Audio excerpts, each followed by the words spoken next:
al que quería encaminar, ¿no? El hecho de que con sujetos del verbo han hecho varios festivales culturales, como lo has mencionado, y que a veces se pueden llegar a tener ciertos apoyos de dependencias gubernamentales, como la Secretaría de Cultura, el Instituto de la Juventud, etcétera.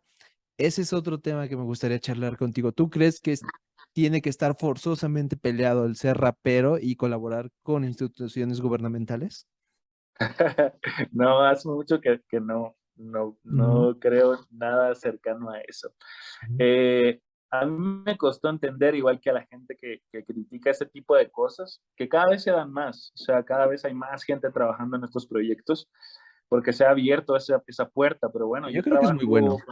yo sí, claro, yo trabajo con instituciones cuando eso era satanizado, cuando eso era venderte, ¿no? Sí. Eh, Sin embargo, creo que lo que yo aprendí, que mucha gente ha ido aprendiendo, uno de los que aún no entienden, es que el gobierno no es otra cosa que el administrador de los recursos del pueblo. Eso es el gobierno. Él debe ver por el bien común de la mayoría, ¿vale? Ese dinero son nuestros impuestos, los de tu mamá, los de tu abuela, los de tu padre, los que trabajaron toda la vida y siguen trabajando. Y entonces ellos van a usar esos presupuestos para hacer lo que creen correcto. La gente que trabajamos en el activismo, en la promoción cultural, de a pie, en el barrio, en el pueblo, sabemos lo que se necesita y lo que no se necesita.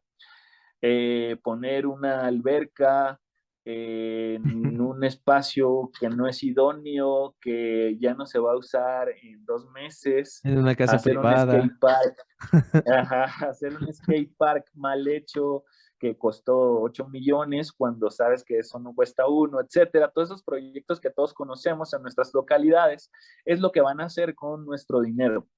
Si hay promotores locales de cualquier cosa, güey, de cualquier cosa, que saben lo que realmente se necesita, lo que sería bueno, tendría un buen impacto para la comunidad, entonces hacen que eso se administre mejor. Y yo por eso, a favor de que haya cada vez más gente pidiéndole dinero al gobierno para hacer proyectos de lo que crean que vale la pena.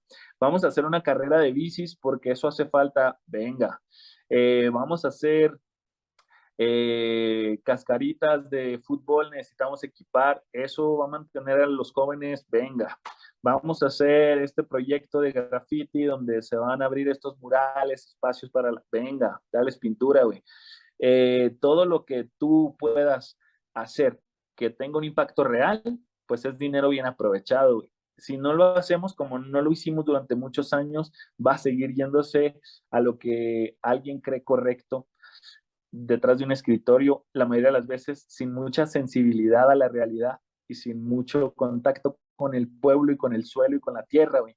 Yo conocía muchos eh, directores, eh, gente importante en instituciones que iban del aire acondicionado de su casa al de su carro, al de su oficina y viceversa. Güey. Sí. Eso es una metáfora interesante de la desconexión de la realidad con la gente, con el barrio, con el pueblo. Entonces, si hay gente que estamos trabajando ahí desde hace muchos años, conocemos las problemáticas, hemos diseñado proyectos que tienen un impacto propositivo, es súper chido que podamos hacer que algo de los recursos que es de todos se destine a eso.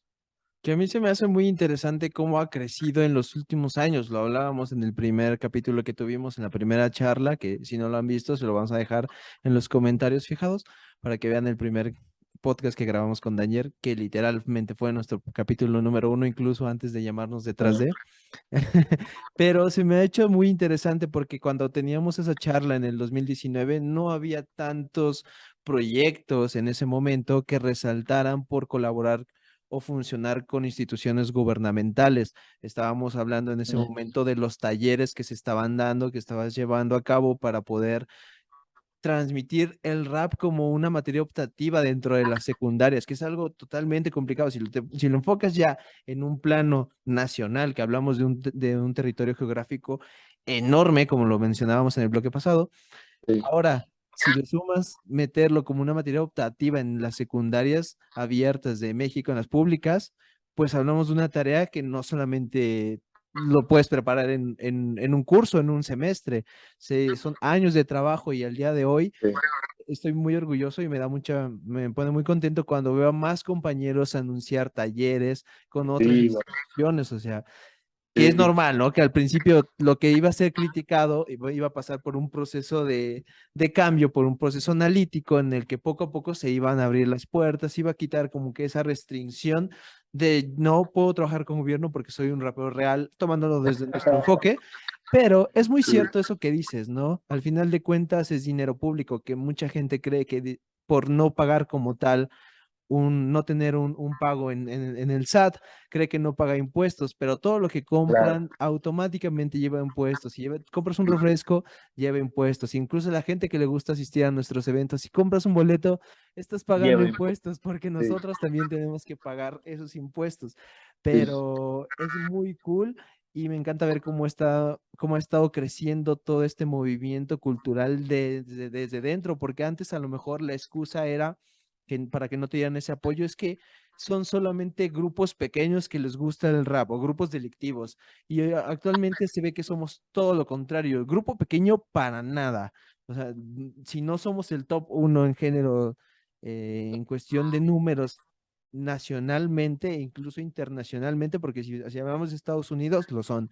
Pero si no lo somos aquí en México, sí estamos en un top 3 mínimo de alcance y de números y de escuchas. Entonces, por ese lado ya no es tan excusa. Y delincuentes, pues no, obviamente no digo, como todo, en todo género hay personas buenas y hay personas malas en todo lo que hay en este mundo, pero no, si nos ven, si asisten a una comunidad, a un parque, a escuchar batallas, podrán ver que, por ejemplo, tomando de ejemplo el freestyle, ¿no?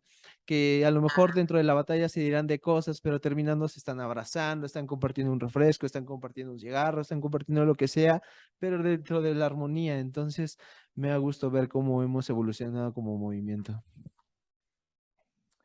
Y yo creo que hablando de esto de la delincuencia, porque es algo que he reflexionado últimamente. Ujú. Hablamos de que el rap viene de los estratos más bajos de la sociedad en todo el mundo. Eso es innegable. Es muy hospitalario, te permite rapear solo con desearlo y practicar y no necesitas absolutamente nada para hacerlo. El breakdance, el graffiti y el DJ ya necesitan de un par de artefactos, por eso tanto robo de pintura de los Walmarts y Ujú. tanto robo de aparatos electrónicos en los apagones de los 70 de Nueva York. Sí. Pero eh, la delincuencia crece en los lugares de la precariedad, donde hay escasez de educación, de trabajo, etcétera, es donde crece la delincuencia. Y bueno, de donde venimos nosotros, hay escasez de educación y de trabajos, etcétera, etcétera. Entonces es normal que, que convivamos entre la delincuencia cuando venimos de los estratos más bajos de la sociedad. Sin embargo, no es que ser rapero te convierta en delincuente, es simplemente matemáticas. Si hay delincuentes, bueno, algunos que cometimos algunos delitos o vandalismo, pues también nos gustó rapear y ya. Pero también hay delincuentes que tienen una placa de policía y hay delincuentes que tienen un traje y están en alguna cámara o en algún puesto importante de la política. Eso no exonera a nadie, ni tampoco perfila a nadie, ni determina a nadie. ¿Sabes? Es Ujú. interesante verlo, pero también es interesante reconocernos el por qué, güey. O sea, yo fui un defensor del rap toda la vida, del hip hop, en algún momento me cansé de decir, no, pues, y cuando me preguntaron en una entrevista interesante en la tele, pero ustedes, es que ustedes, la gente cree que son cholos, y yo le dije, sí, soy cholo, y se sacó de onda, pues, ¿no? La morra de la tele, le dije, o sea, y está bien, o sea, crecí en un espacio donde era lo que había, donde nuestros códigos eran estos, donde nuestras posibilidades eran estas, güey, y ya, o sea, ahora no le hago daño a nadie, al contrario, pues, ¿no? Pero eso no quita que en mi entorno haya marcado y haya determinado el producto de mi entorno. Y creo que muchos de nuestros compas en el rap crecimos en esos entornos, entonces es normal que haya quien esté contándonos historias en el rap sobre lo que se vive en las calles, eso es natural, es orgánico, ¿no? Cuando nosotros, cuando el Estado y la sociedad cambien la precariedad de los estratos bajos donde crecimos, de los barrios donde crecimos, entonces esos morros ya no hablarán de eso porque no será su realidad, pero por lo pronto van a hablarnos de su realidad. Y eso habla más de la sociedad y del Estado que debería ocuparse de brindar las mismas oportunidades para todos que de los morrillos que están rapeando sobre la violencia que viven en sus ciudades. Eso es lo que creo ahora sobre ese tema. Y ahorita que tocamos ese punto del hecho de que indudablemente, pues, está dentro de nuestras raíces como movimiento, ¿no? El hecho de que el rap nace como una forma de protesta también, por mencionarlo. Creo que este género ha ido evolucionando mucho, ha ido adaptándose mucho. Ahora ya no es necesario ser de barrio, no es necesario ser de calle para inculcar, bueno, para incursionar en este mundo del rap, ¿no? En cualquiera de sus modalidades. Pero es un tema muy interesante y que hace unas semanas estaba viendo un podcast de Jordi Wild, que no recuerdo el nombre de sus invitados. Eran dos raperos españoles, muy jóvenes. Se me fueron, no lo recuerdo en este momento, pero hablaban de un tema muy purista, ¿no? El hecho de que si tú no eras de calle, no vivías delincuencia, no robabas, no podías ser rapero.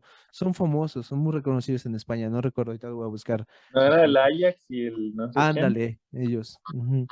Entonces, ¿tú qué opinas de una opinión tan cerrada? Es cierto que hemos crecido como movimiento y es cierto que tenemos unos orígenes y tal vez unas raíces, pero ¿no crees que deberían estar también un poco más abiertos ya? Y vamos a titular esto, Danger le tira a Ajax. No me acuerdo cómo se llama el otro. Ajax y Pro. Pero, sí, o sea, a mí me parece que no sé quién los hizo directores del rap para elegir quién es y quién no es. A nadie, ¿eh? Ojo, esto no es Sí. por ellos, es a nadie que te diga, ese güey sí es rapero, él no, etcétera, ¿no? Eh, Crecí con los códigos del rap, con el purismo del rap desde antes de los 2000, haciendo graffiti con mis compas que bailan break en los semáforos, güey. Y fui radical, pero pues cuando creces y te vuelves adulto o estudias o aprendes cosas, pues vas abriendo tus horizontes y te das cuenta que el rapping es una técnica y que cualquiera la puede hacer, güey. Y que a mí me puede no gustar el Whitezican que ahora decidió que su proyecto es rapero Ujú. y no consumirlo, güey. Y no me representa y no es hip hop, porque el hip hop es una subcultura que requiere de una militancia, eso sí es claro. Sin embargo, pues el rapping es una técnica vocal y ese morro está rapeando y, y él no decidió nacer en la cuna de oro en la que nació, y como yo no decidí nacer en el barrio en el que nací. Yo creo que sería muy fascista de nuestra parte, muy dictatorial, decir qué puedes y qué no puedes hacer a partir del lugar donde naciste, güey. Y Ujú. eso sería contra lo que hemos estado luchando toda la vida, güey. O sea, yo desde el activismo lo que le digo a los morros es, Simón, compas, venimos en un piso desfavorable, el piso no está parejo. Nosotros que nacimos acá, vamos más atrás en la carrera, güey. Sin embargo, en lo que arreglamos el piso y hacemos que el mundo sea más justo y equitativo y tengamos las mismas oportunidades que esos güeyes de ahí, eh, hay que entender que de dónde venimos no determina a dónde podemos llegar, güey. Ahora imagínate que estamos hablándole de esto a los morros del barrio y luego le decimos al morro que nació rico, donde tú naciste determina dónde no puedes ir, güey. Entonces no puedes venir a rapear, porque eso no te pertenece, ¿me entiendes? Es como, a mí, yo me parece una locura, güey. Me parece mal entendido. Y entiendo a la gente que tiene ciertos códigos sobre el rap porque lo ve como parte del hip hop, etcétera. Sin embargo, creo que cuando tú viajas por el mundo y ves cómo se vive el rap en El Salvador, en Honduras, en Ecuador, en Venezuela, en México, ciertas partes de México, eh, y te darás cuenta que es muy distinto a cómo se vive en España, donde es una elección, un desarrollo artístico que no le quita ningún mérito, simplemente el contexto cultural hace que el rap pueda salvarte la vida en ciertos lugares, porque a pesar de no pertenecer a la pandilla que regula tu territorio, ser rapero te brinda algo de respeto. Y entonces ser hip hop te brinda algo de respeto y de protección. Y eso puede salvarte la vida en El Salvador, en Ecuador, en Guatemala, Sí. etcétera. Es una forma muy distinta de entender el hip hop. Eh, el hip hop que es muchas cosas, entre ellas una subcultura que Sí. tiene todos los elementos de la cultura, la pintura, el baile, la música. Eso nos hace distinto a un solo género musical, ¿sabes? Por eso esa es la diferencia entre el rap y el hip hop. Entonces, cualquiera puede usar la técnica del rapping. Ya cuando hablemos de hip hop y de que vives hip hop y eres hip hop y vienes de esta cultura y entiendes estos códigos, bueno, esa es otra cosa, ¿no? Eso sí es otra cosa. Que de hecho sí es cierto lo que mencionas, ¿no? El hecho de cómo se vive tanto la cultura aquí en México como en España. Ahorita que estamos en curso con la gira de la interescolar y que me ha tocado salir a varias ciudades y a varios estados a conocer a chicos que quieren incursionar en el freestyle o que incluso ya tienen cierto nivel y son muy buenos porque es lo que más me gusta. Yo siempre he dicho que la interescolar es mi torneo favorito de freestyle. Para la gente que no conoce, la interescolar es es un torneo que nace de Supremacía MC, un torneo en Perú dedicado a todos los menores de edad, buscando darles oportunidad de alcance, pues para participar en sus primeros torneos, porque realmente de muchos son sus primeros torneos, o mayor oportunidad de desarrollo, porque a veces el hecho de ser tan joven, pues no te permite avanzar tanto, no tienes tanta experiencia en los torneos regulares. Y wow, he visto una mezcla, o sea, no solamente ves gente tipificada, ¿no? Como mucha gente cree que los del rap se puede escuchar a lo mejor en las escuelas más bajas, en las escuelas públicas. Nos ha tocado compartir, ver a chicos de escuelas de las más fresas. Por ejemplo, me tocó el caso de las regionales de Sonora. Había escuelas que se veían muy fresas, o sea, hasta los chicos en su vestimenta, digo, ya voy a caer yo en lo que quiero decir, pero, pero sí se veían todos güeritos, todos ojos verdes, cabello castaño pegándole al rubio, y también estaban incursionando, estaban participando, y nadie le hacía menos a nadie. Es lo que me gusta de la interescolar, que el hecho de que están en una nobleza de edad, o sea, es compartir y se dirán de cosas en la batalla, en el escenario, pero al final de cuentas nadie hace menos a nadie porque es de un barrio más pobre o el otro es de un barrio más rico. Entonces, es una experiencia que me ha abierto aún más la mente. Digo, no quiero caer en lo que estamos hablando, en lo que estamos tratando de criticar, pero, pero sí, es muy cool esta experiencia de ver cómo Claro, se vive en las nuevas generaciones el hip hop o el freestyle más que nada, hablando desde este punto de vista. claro. Sí, claro.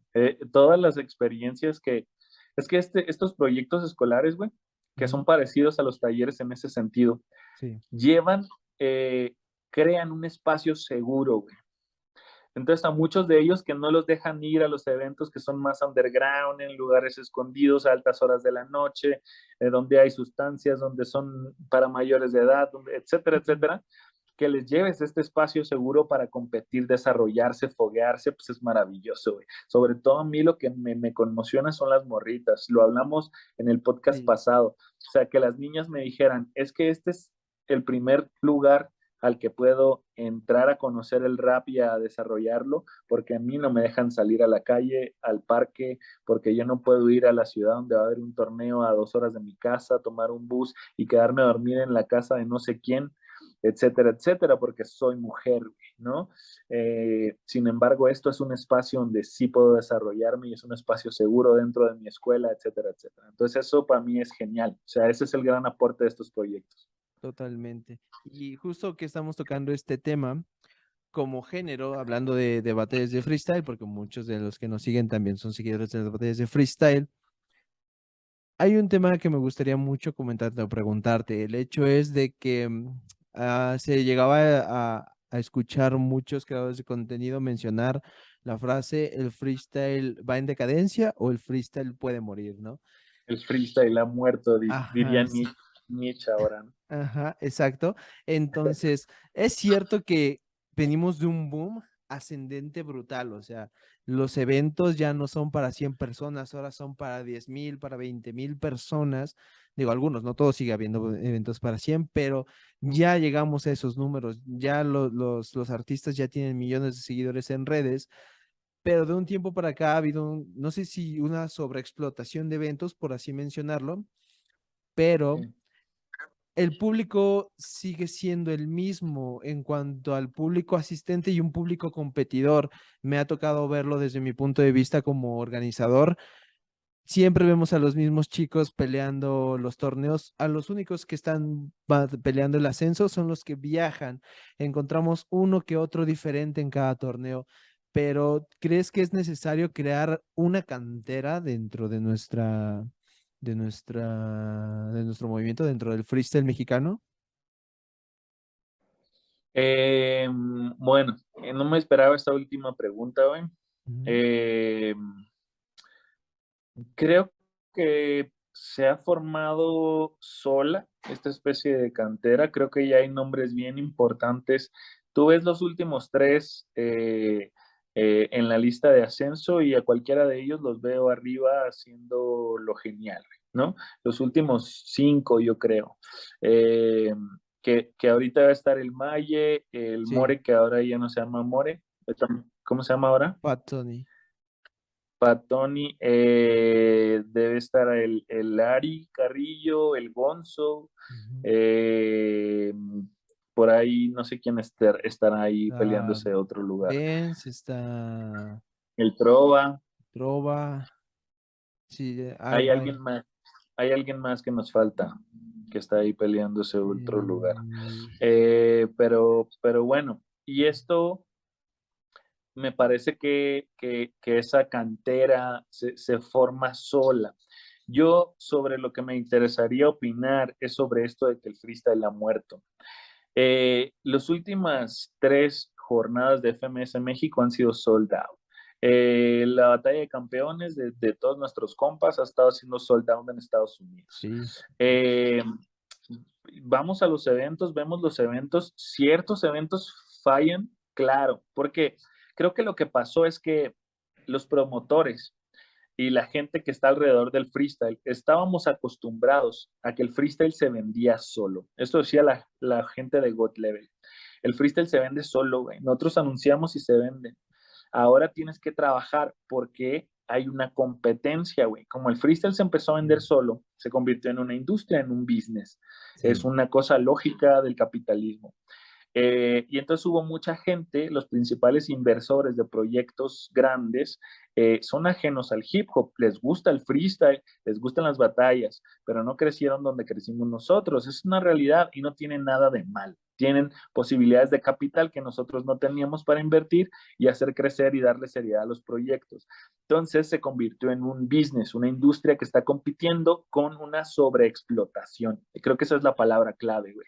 Hay tantos eventos de freestyle, se multiplicaron tanto que ahora ya no sé a cuál ir, güey. Ya no sé cuál ver, ya no sé por cuál pagar, porque hay mucho. Y los diamantes, el capitalismo nos enseña con los diamantes y con todo lo demás que la escasez es la clave para mantener un mercado constante y seguro.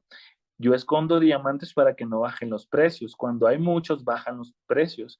Y ahora que hay mucha, una sobreexplotación de posibilidades, pues muchos eventos, los que tienen menos fortaleza en todos los ámbitos de la producción, fracasan, güey, porque tienen una competición voraz.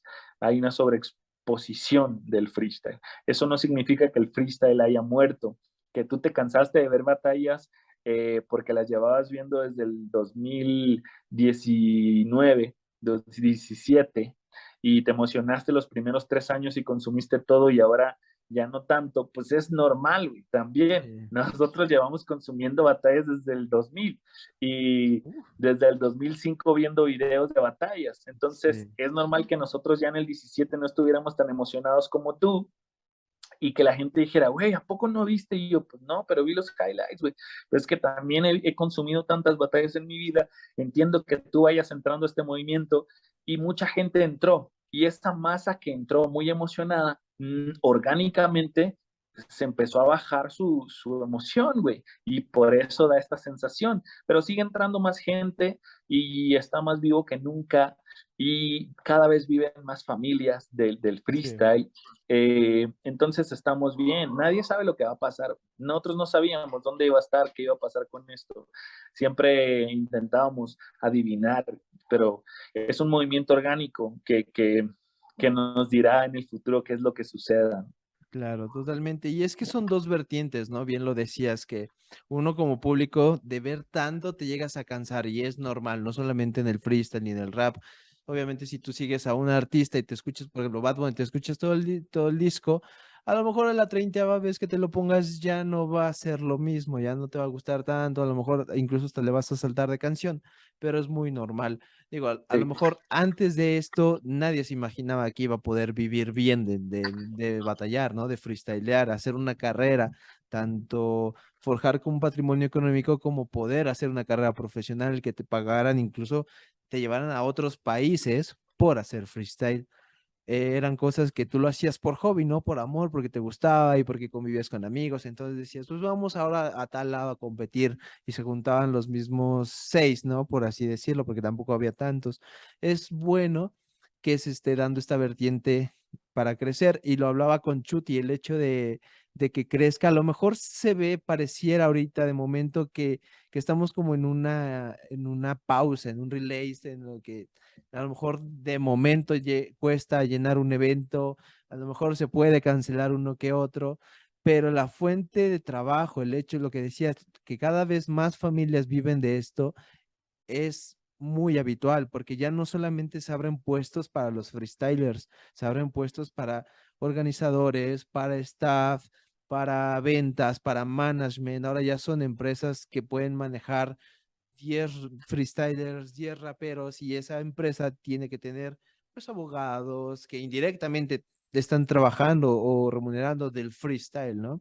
Sí. Entonces se me hace una vertiente muy padre, hasta un contador. La ¿No? gente del catering, de los camerinos, los Sí, guardias, la gente de las luces, el que renta el sonido, los de taquilla, etcétera, etcétera, los taxis, los Ubers que llevan a la gente, etcétera, etcétera. Un chingo de gente se sí. desarrolla detrás de esta industria del freestyle y sigue estando. En el momento en que eso no esté, entonces empezaremos a hablar sobre una decaída o una muerte del freestyle. Lo demás es sensaciones de la masa, me parece a mí. Totalmente. Y se me hace muy interesante el hecho de que podamos debatir, ¿no? Nadie tiene una verdad absoluta. Si bien es cierto No, que podemos aceptar que a veces es complicado incluso realizar un evento porque te lo piensas, a lo mejor ya la gente no viene tanto, pero es momentáneo. Va a haber otros años en que vamos a hacer otro y se va a llenar enormemente. Digo, también creo que influyen muchas cosas. Por ejemplo, los artistas que brincan del freestyle en la música, el caso de Trueno, por mencionar alguno que está ahorita mismo en gira en nuestro país, siento que dan unos pasos tan grandes, o sea, enormes, porque brincan a otro mercado, a otra industria mucho más grande, pero hay un problema. Por ejemplo, aquí, por tomar el ejemplo de Trueno, se anunció una fecha de Trueno en Tlaxcala, pero hecha por así, Ocesa. Ocesa es para la gente que no conoce, es la empresa de eventos más grande aquí en México. Todos el los festivales monstruo, grandes son de Ocesa. ¿Mande? el El monstruo. monstruo, sí, efectivamente, es muy complicado trabajar en contra de Ocesa, pero Imposible casi trabajar en contra. sí, Sí, totalmente. Pero el hecho a lo que quiero llegar es que hay un brinco en el cual no pasan por un trabajo primario, por así decirlo. Tomando de referencia el caso de Relsby contra Trueno. Relsby vino a Puebla 3 veces. Su primer concierto fueron 60 personas. En el segundo fueron 500 personas. En el tercero fueron 2000. Ah, una cuarta. Y en la cuarta ya metió 7000 personas, un auditorio wow, gigante. Pero ya wow. fue cuando brincaron con Ocesa. Ya ahí Ocesa Sí. se robó al Rels. Y es lo que hacen, como bien lo que tú mencionabas, gente que está trabajando en el freestyle es ajena al hip hop. Entonces, ellos ven por el dinero, ¿no? Y es Y es normal, lo que tampoco te los hizo digo, malos. ese evento ese evento se va a comer a todos los pequeños que haya alrededor en los 2 meses anteriores y posteriores. Ese es el Sí, tema. Entonces, el freestyle no ha muerto, solo que lo ha abrazado las manos del capitalismo. sí. Y eso es natural y orgánico, pues, es lo que te digo. O sea, el crecimiento que puede llegar a tener el evento siempre ha dependido del capital y de la correcta producción de un festival. Nosotros que somos promotores del barrio, que empezamos haciendo eventos pequeños y que hemos logrado hacer eventos más grandes después, sabemos las diferencias. Entonces, va a haber muchos, como hay una sobreexposición, los que más sufren serán los más pequeños. Así es el capitalismo, güey. Por eso te digo, el monstruo, que no es un insulto, es solamente una realidad metafórica, se Incluso come podría ser un halago. sí, incluso puede ser un halago, güey. Se come a todo lo que hay alrededor, pues. Sí, es que es lo que te decía de las dos vertientes que me gustaría cerrar el podcast de hoy con eso. También nos afecta porque el hecho de que un artista del freestyle como Trueno no pase ese proceso, por así mencionarlo, de que venga y la gente lo conozca en su primer concierto y el segundo hay más, los meten, los traen de primeras a venues grandes y da la sensación de un fracaso porque los terminan cancelando por el hecho de que no venden tantos boletos. Ok, Y, ok. que también nos hace su parte buena porque nos abre puertas a mercados dentro del mundo del rap y de artistas, nos da a conocer el género a más personas, pero también Sí. siento que pueden cometer algunos errores como ese que nos llegan a afectar como industria o hace parecer que la industria del rap o del freestyle ha muerto, ¿no? Entre comillas.